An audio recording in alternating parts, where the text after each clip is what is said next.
LeBron James partied even harder than Jay-Z at Diddy's parties. I'm about to make a documentary about him. He once said no party compares to Diddy's. Diddy's parties aren't made for regular people. No phones, no cameras, just NDAs and a room full of bodies.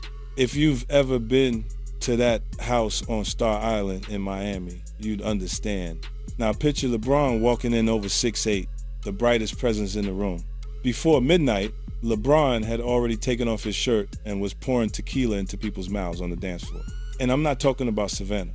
He was surrounded by models from Paris, dancers from Atlanta, and one R&B singer I can't name because she's married now. By 1 a.m., LeBron was standing on the table and the whole crowd was going wild with him. Every woman at that party had their eyes on LeBron. He wasn't relying on money, it was all about presence. When it comes to letting loose, LeBron makes Jay look like a church volunteer. I will send every single one of these parasites to prison and clean this circle up a bit. Hey, everybody know ain't no party like a Diddy party, so. Yeah, that's what's up. Yeah. In a documentary, there's a couple things I'll share with you guys on what I took away from it. But Rob, maybe share the clip on how he got access to some of the footage of the documentary. Is this the one, Rob? Yep. Go for it. How did you get that footage of Diddy? I figured most journalists would not disclose their sources. Does he know y'all have this in the doc? I would doubt he knows. So when this airs, that'll be the first time that his legal team, Diddy, that everybody knows that this footage is now seeing the light of day.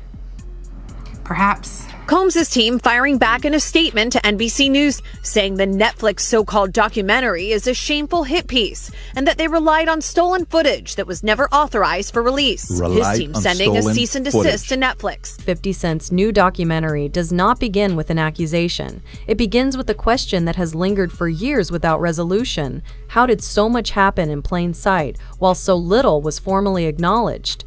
As the film revisits powerful figures like Diddy and cultural icons such as LeBron James, it reframes familiar moments not as isolated anecdotes, but as pieces of a longer, quieter pattern. What stayed hidden was not buried evidence, but collective hesitation, normalized access, strategic silence, and the comfort of looking away. And if the past was never fully examined, what exactly have we been protecting all along?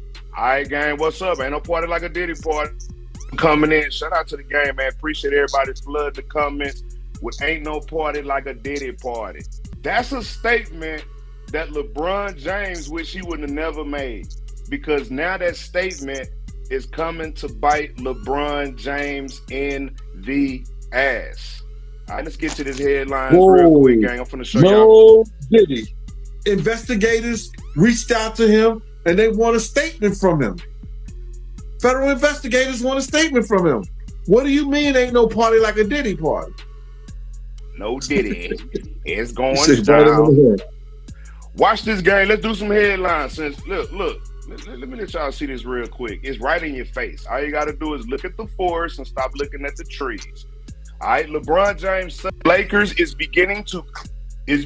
becoming clearer and leaves more questions than answered. LeBron James, he left the NBA suddenly with no answers. All right, so it's headline news. What's really going on? All right, LeBron James is leaving the Los Angeles Lakers. Diddy rose not only as an artist or executive, but as a central distributor of opportunity and entertainment. His influence extended through parties, partnerships, and private spaces where access itself became a form of currency. Okay, and this is all in 2024, gang. Look at the dates. You can go and verify this yourself. You can go to Google and Google these same titles. All I did was screenshot them for you all's pleasure. To the game, man. Let me see. Okay, so LeBron, because a lot of people say, is this clickbait? Is this clickbait? Whenever you come on the favorite party, Gene, we got paperwork. We got receipts. You will never get clickbait on this channel. All right? Let's keep it moving, guys. All right, more headline news. LeBron James reveals why he stepped away from the Lakers. Whenever you step away from the Lakers, you are leaving the NBA. All right? That's in the title. He's leaving the NBA, so he's definitely stepping away from the Lakers.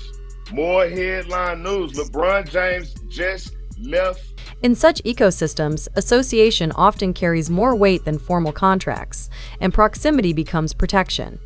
The social implication is structural rather than personal. When access defines advancement, silence becomes a condition of participation. Can a culture built on access ever self-police? I'm with Puff, and he's in exotic bookstores, and he's doing shopping, right? He's shopping, getting his stuff and everything like that. So, you know, this is the first time I was ever in an exotic bookstore with Puff. So, you know, I'm giving him his space. He's taking things off the shelves and stuff like that, because they gave him a brown paper bag. When they gave him a brown paper bag, he was just putting stuff in there. So I said, damn, you know, he got to go put it on the counter and, you know, show everybody what he's getting. So as he's going, I'm just looking at the places where he's picking stuff from. So there's one part he picked up some things from up here on my left side. And then he picked like quite a few of them down. I was like, okay. He put them in the bag. So when I went by there and I looked up there and it said butt plugs. And I was like, hey, yo. I was messing with him. Because people don't understand, you know, we was like friends. He was a part of the same gang. So I'm still gonna tease him. I'm still gonna mess with him and everything like that. I could do that. It wasn't just no security thing. So I say, yo, what are you getting this for? And it said butt plugs, and he was like, yo, can I do my shopping by myself? I said, yeah, you could do it by yourself, brother. And he started walking and everything like that. When he got I just waited at the counter. So when he got to the counter, he didn't even have to show the guy nothing. He just gave the guy a wad of money. I mean, like, he gave the guy a stack, something like this. And Puff wasn't the dude that carried no 20s and no 50s and nothing like that. And I mean, like, he just said, boom. And we walked out the store. So we had to leave Atlanta and go to North Carolina for a show. You understand? And it was him, this rapper, Sarah, and this other girl. We all got on a Jeep. LeBron James has long represented more than athletic excellence, occupying a space where sports, business, and moral leadership intersect. His public image has been carefully shaped around discipline, responsibility, and voice, making his associations matter as much as his statements. When figures of this magnitude appear repeatedly within the same elite social orbit, those connections take on symbolic meaning regardless of intent. The implication is reputational gravity. Influence attracts scrutiny even in the absence of allegations. At what point does silence from a moral leader become part of the story? Let's see. Not only is he leaving, gang, LeBron sold his mansion for $39 million. All right. Now, he leaving social media. He leaving the NBA. Now, he just sold his 39. Now, I'm going to tell y'all something, too. A lot of people may not know this, but LeBron James bulldozed it in order to get another one. So he is getting another mansion, but he sold his mansion. Remember, I have a bachelor's degree in real estate. Right? Whenever you start settling out of real estate, whenever you start leaving your obligations like playing for the NBA, and whenever you leave social media, reason. And I think I know why. Party like a Diddy party, so. Yeah, that's what's up. Yeah. So you know, Everybody know ain't no party like a Diddy party. Yo, right, how so- authentic was that thing on social media when they had LeBron in the maid outfit? How authentic was that? Did you see that? Yeah, I seen that. Old footage has a way of resurfacing at inconvenient times, not because it changes, but because context does. Remarks once received as humor or admiration now circulate as reference points in a broader reassessment of relationships and environments. A lot of people saying it's Photoshop, but I seen different pictures, bro. I done seen like 7 different pictures of him that's made. So that particular picture can't be Photoshop if it's 7 different pictures of him in that particular made suit, unless all 7 of those pictures in different angles is Photoshop. So I don't think a lot of people say it is Photoshop. Shout out to Miss Cat Dog. Just 50 Cent's name being attached to it again. These are two, as everyone knows, the 3 names in hip hop are Jay-Z, Diddy, 50 Cent when it comes to the status of where you could get as a business or a brand. I guess so. So for the top 3, individuals for one to go at the other and release this doc. I don't know, what does that say to again, I keep asking about the hip hop state of things. What does that say to hip hop? Like, yeah, man, but you know, when guys come on here, man, and they want to come and try to ruin your show and say that shit to some is clickbait, the more and more we try to teach them, the dumber they make us look, bro. But you know what? That make them look dumb, because watch this. I got 3 college degrees, bro. You know what I'm talking about? I own a lot of look, bro, my thing is this, bro. I don't have to be doing this shit, just like you don't have to be. You see what I'm saying? But a lot of people depend on this information, and a lot of people love hearing what Paperwork Party and Gene got to say. So for the thousands of people that like hearing we got to say, that's cool. For the 20 people, they need to get the fuck up out of here, because it ain't no clickbait over here. Right, it's all good, man. You know what I'm saying? But let's just concentrate on the people who are we our own downfall? I guess I don't know. Well, I mean, I don't know. It all depends on what you consider hip hop. Like, I don't consider any of this debauchery, any of this animalistic crap. I don't consider any of this hip hop. I grew up in hip hop. You know, I know what hip hop culture. The documentary does not argue that words are proof, but it highlights how recorded moments can reveal comfort with spaces later called into question. The implication is cultural rather than legal. Language documents belonging. When context shifts, who controls the meaning of what was already said? It's rumored that he's been asked to come in, you know, and investigators reached out to him and they want a statement from him. Federal investigators want a statement from him. What do you mean ain't no party like a Diddy party? And bro, I'll be sick too. If I'm at a Lakers game and it's feds all in the front row looking at you, talking about, yeah, we gonna get a statement, nigga, I wouldn't go to the games either. I miss the games too, nigga. Yeah, you talking about, nigga, you think the feds ain't going to LeBron games and saying, nigga, ain't no party like a Diddy party, we know what's going on? Come on, bro.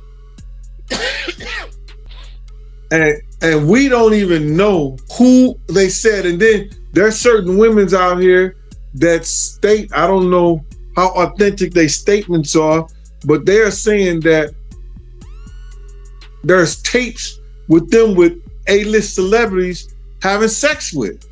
Yes. LeBron allegedly is an A-list celebrity, allegedly. But no, LeBron is an A-list celebrity. Start off with Diddy basically recording him coming back to New York, recording himself, hiring a camera crew to technically turn himself in. You know, 5 days before he turned in, he came back to New York, you know, based on his lawyer's 6 days. Apologies. Based on his lawyer's recommendation, saying that, you know, of course, you know, he's cooperating. But for him to be recording this, yeah, Mark Agnew Fatfo, I'm calling him. Yeah. Do you think his lawyers suggest? I mean, do you think that's just Diddy hubris, or like what was that as far as him just saying, "I'm going to record this whole process"? Yeah, go ahead. Yeah. You know who we should ask? We should ask Mr. Busby. Is LeBron James next on the list to be indicted? That's what we should do. We should call Mr. Huh? You got Busby number? Yeah, I got Busby's cell number right here. We should call Busby and be like, hey, is LeBron, matter of fact, let me put the question up. The question for the day, gang, ain't nobody trying to be funny. Will LeBron James be indicted with Diddy? That's the question for the day. Diddy done already been indicted. LeBron James say it ain't no party like a Diddy party. Busby say it's a lot of people on the list that he ain't said, he ain't. As official information slows, unofficial narratives accelerate. The absence of clear, authoritative explanation creates space where speculation thrives, not necessarily because it is accurate, but because it feels unanswered. The documentary traces how years of quiet allowed rumor to function as a substitute for transparency, blurring the line between allegation and assumption. The moral implication is collective frustration. When silence dominates, rumor becomes participation. Is rumor the failure of truth or the consequence of withholding it? That's hard to think. But then if you got the A-listers, you know, You got to realize he ran with that Rat Pack, and I don't want to even say their names because they said I got their names wrong last time. What's his name? Kushner. What's the other guy? Leonardo. Yeah, his name. Man, I don't keep up with these cats, but I heard that that's not only the tape that's being shot. There's some other tapes out there, other people too with him, and him doing some things with some other people.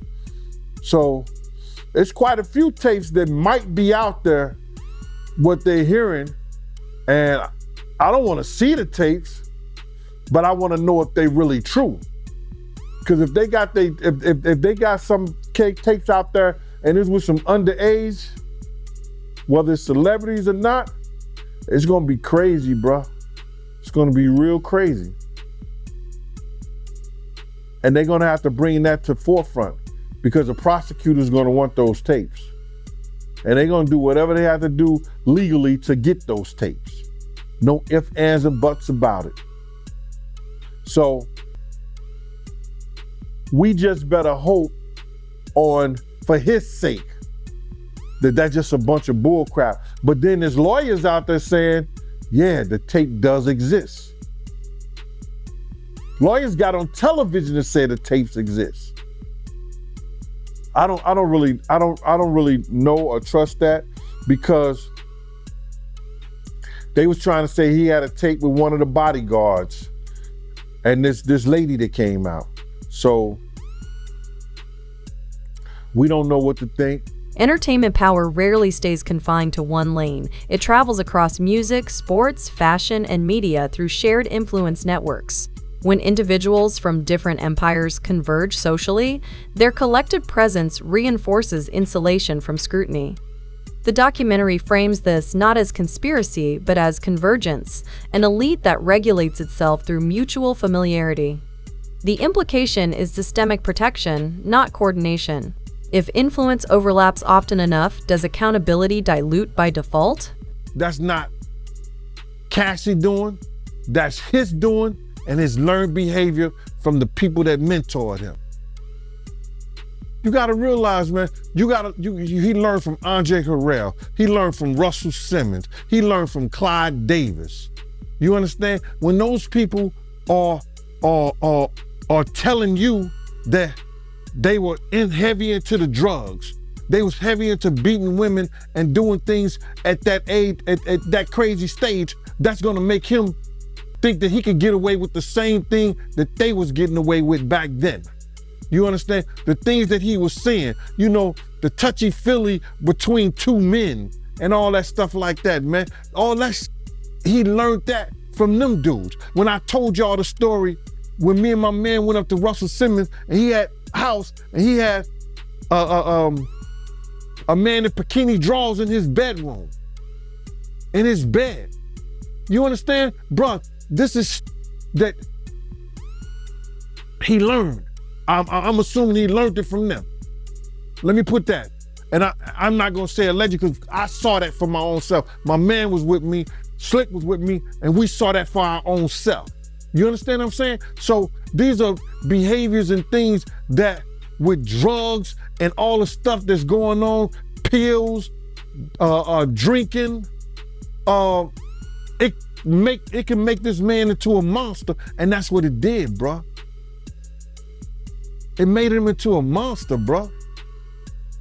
I personally feel like he got a lot of the things that he did from his mentor, and then he probably did it to the 10th power. You understand? Russell Simmons admitted that he was a drug abuser. You understand? Russell Simmons admitted that he used to put his hands on women. So it's a learned behavior, bruh. Some of that stuff may be in him through his childhood.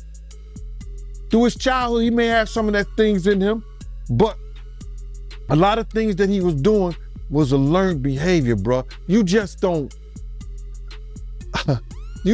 just just turned in a matter of years the way he was doing people, man.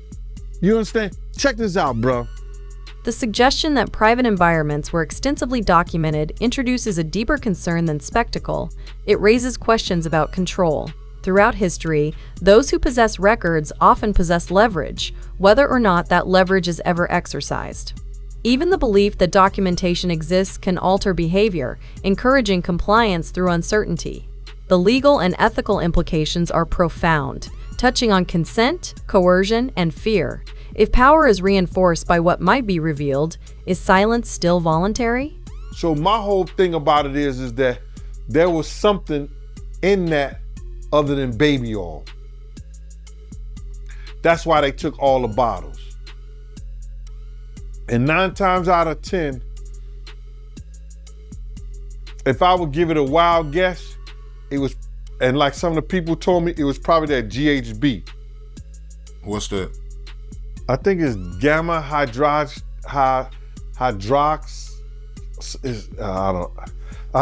I looked it up, bro. Let me see. See if I can find it. I know this is just showing everything like that, but oh no. Let me.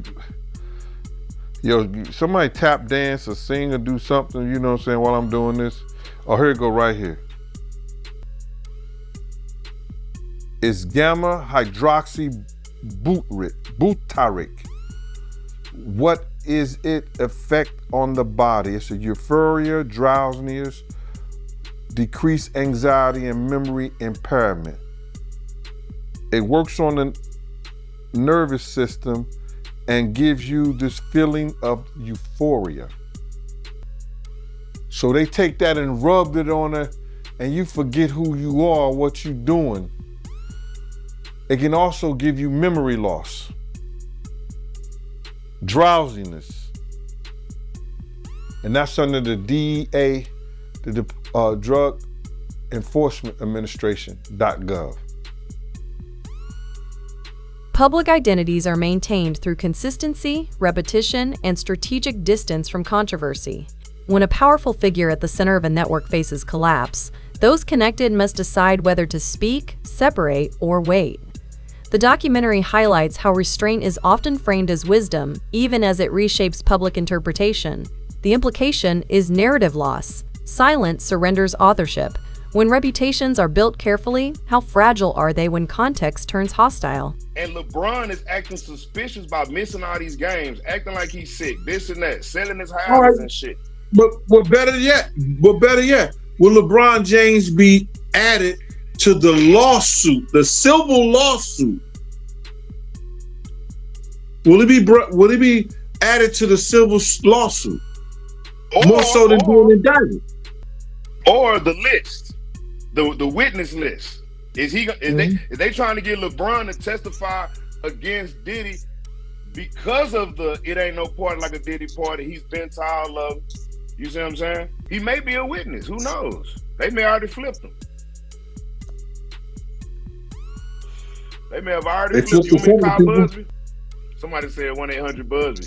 That's not his cell number. Shout out to Donahue. His cell number not 1-800-Busby. You know these thirsty people out there talking about yes. Do it.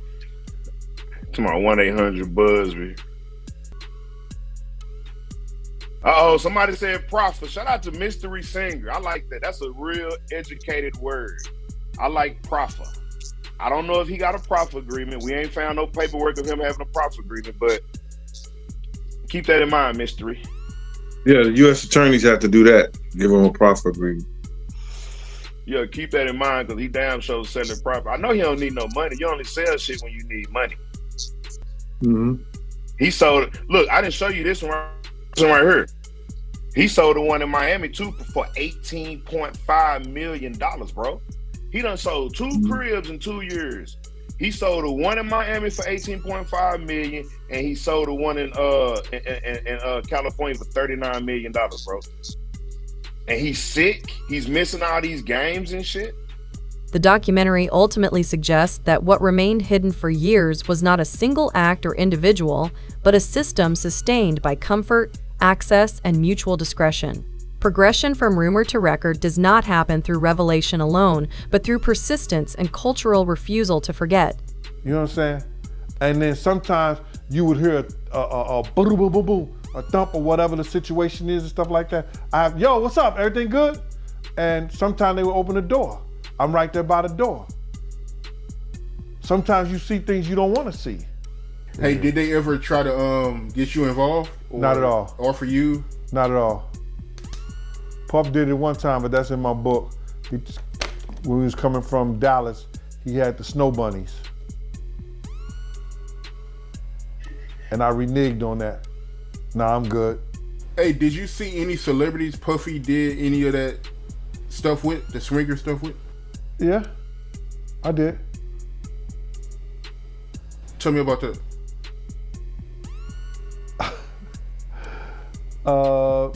I think I told you about that. One time, him and somebody, him, Sarah, and this young girl flew from Atlanta. And they, and flying from Atlanta, we had this artist with us, right? And we were staying in the presidential suite at the hotel. And this particular artist and Puff, they told me, don't let nobody come in the room. So I said, all right, cool. So I propped my chair by the room door while they went in. So this artist's cousin knocked on the door. So I went to him and I let him in because I knew him, I see his face and everything. I seen his face several times before. He said, yo, I gotta speak to my cousin. And I said to him, I said, well, they busy right now, man, and they told me don't let nobody come in the room. He said, yo, I'm going in the room to get my cousin out. And I said, bruh, you ain't going in the room, get your cousin out. They told me nobody could go in the room. So he said, I don't care who you are, what you doing like that. I'm going to get my cousin. He went to go and try to open the room. I grabbed his ass, joked him up, and slammed him on the piano. And the next thing you know, Puff and this artist run out the room naked. And so then I said, I see the artist trying to grab a towel. Puff didn't give a shit. And the artist like, yo, what's wrong? What's going on? What's going on? He like, yo, Gene, that's my cousin. And I was like, yo, my man, he was trying to get in the room and y'all told me don't let nobody else come in, let nobody come in this room. Jesus Christ gonna have to come take the, Puff no, Jesus gonna have to take the air out my body if anybody coming in that room. And Puff just looked at the artist and the artist said, you ain't wanna come up in there? The tension remains unresolved, deliberately so. Accountability in elite circles rarely arrives cleanly or quickly. When everyone knows something without naming it, who is responsible for finally saying it aloud?